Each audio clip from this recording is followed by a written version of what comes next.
Mentha औषधीय पौधा जिसकी तेल की मांग 1000 से 1500 रुपये प्रति लीटर है और बड़े स्तर पे बिहार में भी किया जा रहा है। लेकिन इसकी खेती का समय अनुकूल है, इस समय खेती इसकी की जाती है। लेकिन इसके भी दो विधि हैं, आप दो स्तर से इसकी खेती कर सकते हैं। एक जो परंपरागत तरीके से, आप थोड़ा सा वीडियो में दिखाइए, ये परंपरागत तरीका है। और इसके जस्ट बगल में जो है बेड की मदद से खेती की जाती है। इन दोनों के क्या फ़ायदे हैं मेंथा के लिए, इसके लिए हमारे साथ कृषि वैज्ञानिक हैं और उन्हीं से हम समझेंगे। और इसके लिए हम रोहतास के जो कृषि विज्ञान केंद्र है वहाँ पे हैं और सर से पूरी प्रक्रिया समझेंगे। सर पहले तो अपना नाम और परिचय। किसान भाइयों नमस्कार, मैं डॉक्टर रमाकांत सिंह कृषि विज्ञान केंद्र विक्रमगंज रोहतास में मृदा विशेषज्ञ के रूप में कार्य कर रहे हैं। जी सर, ये मेंथा की बात कर रहे हैं, परंपरागत कहीं कह सकते हैं ना इसको, परंपरागत विधि पारंपरिक और एक जो आधुनिक विधि है वो क्या है सर? दोनों उठी क्यारी विधि है, जी रीज बेड मेथड है। तो हम लोग जब चना का, मसूर, मटर या गेहूँ ये सब फसल जब कट जाती है, कटने के बाद हम समर के सीजन में मूंग लगाते हैं, उड़द लगाते हैं, नहीं तो खेत खाली छोड़ देते हैं। उस समय हम लोग कुछ किसान भाई हमारे मेंथा की भी करते हैं और करनी भी चाहिए मेंथा की खेती, क्योंकि एक बहुत ही औषधीय और मांगपूर्ण खेती है। इससे बहुत तरह की दवाएं बनती हैं और साबुन में इसका हम लोग उपयोग करते हैं। बहुत तरह की कॉस्मेटिक उपयोग इसके होता है, जिसको हम लोग पिपरमेंट के नाम से भी जाते हैं। तो ये सब इसका जो उपयोग करेंगे तो ये हमारे उत्पादन से ही संभव हो पाता है। हम देखते हैं कि किसान भाई अमूमन जब खेती करते हैं तो इसी तरह से करते हैं। आप देख पा रहे होंगे कि खेत फ्लैट जुताई कर दी और कहीं कहीं उसको सीधे लाइन में पानी में गाड़ दिए हैं और गाड़ने के बाद इसको हम लोग छोड़ देते हैं। और ये जो होता है तो उसमें हम स्पेसिंग का बहुत ध्यान नहीं रख पाते हैं।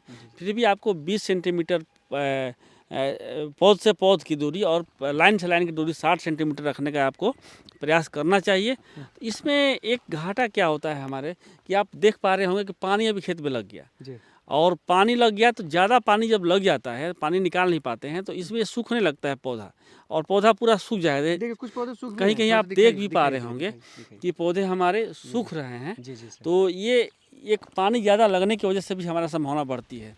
तो इस पानी न लगे हर पौधों में, इसके लिए हम लोग एक दूसरी तकनीक की व्यवस्था आपसे हम लोग करने का प्रयास कर रहे हैं। तो उठी क्यारी विधि आइए हम लोग देखते हैं। जी सर, उठी क्यारी विधि। तो सर इसमें कितना, अगर एरिया की बात करें, अगर 1 एकड़ में या 1 बीघे में हम रोपते हैं जो परंपरागत तरीके से, तो कितने पौधे लग सकते हैं? और उठी विधि से करते हैं तो उसमें कितने पौधे? देखिए, इसमें पौधों की संख्या लगभग आपके पास, अगर 1 हेक्टेयर आपके पास एरिया है तो इसके 1/10 भाग में आपको नर्सरी डालनी पड़ती है जी।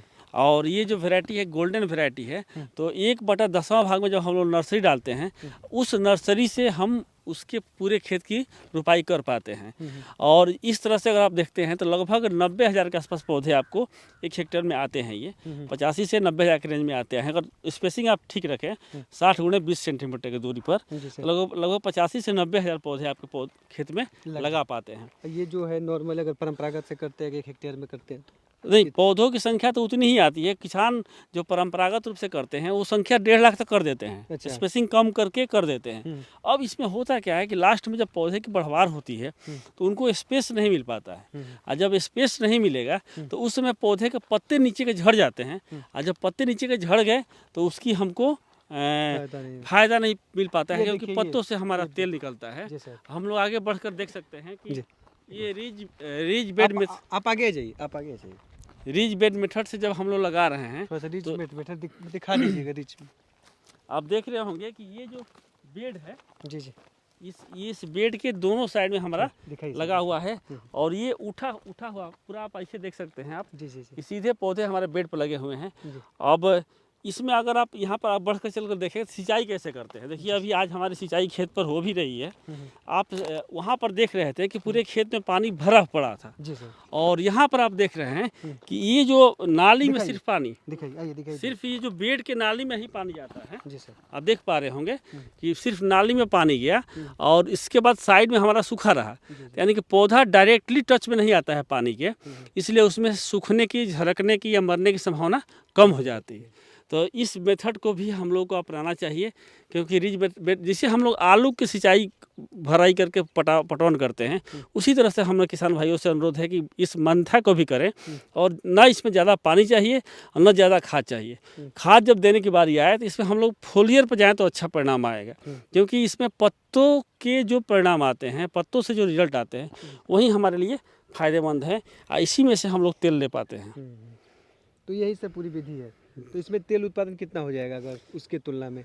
उसके तुलना में लगभग सामान्य विधि से जब हम लोग खेती करते हैं तो 180 से 200 क्विंटल आता है, केजी आता है प्रति हेक्टेयर। लेकिन जब इसमें हम लोग आते हैं कि 250 से 300 किलो प्रति हेक्टेयर की दर से हमको तेल मतलब 50 से 60-70 लीटर तक बढ़ जाता है इसमें। यानी कि अगर 1200 या 1000 रुपया भी लीटर है तो आप समझ लीजिए कि आपको कितना रुपए का फ़ायदा हो गया। तो आप भी इस विधि को अपनाइए। मेंथा की खेती करना चाहते हैं, औषधीय पौधों की खेती में रुचि रखते हैं और करना चाहते हैं कुछ नया कमाना चाहते हैं, अधिक कमाना चाहते हैं, तो आप भी उस परंपरागत विधि से अगर चीज़ें नहीं हो पाती है तो आप करिए, लेकिन आप इस विधि का भी उपयोग करके, जिस तरह से सर ने दिखाया, तो इसका भी आप उपयोग करके खेती कर सकते हैं और एक अच्छी खासी कमाई कर सकते हैं। तो वीडियो आपको अच्छा लगा हो तो किसान तक चैनल को लाइक सब्सक्राइब जरूर करें। धन्यवाद।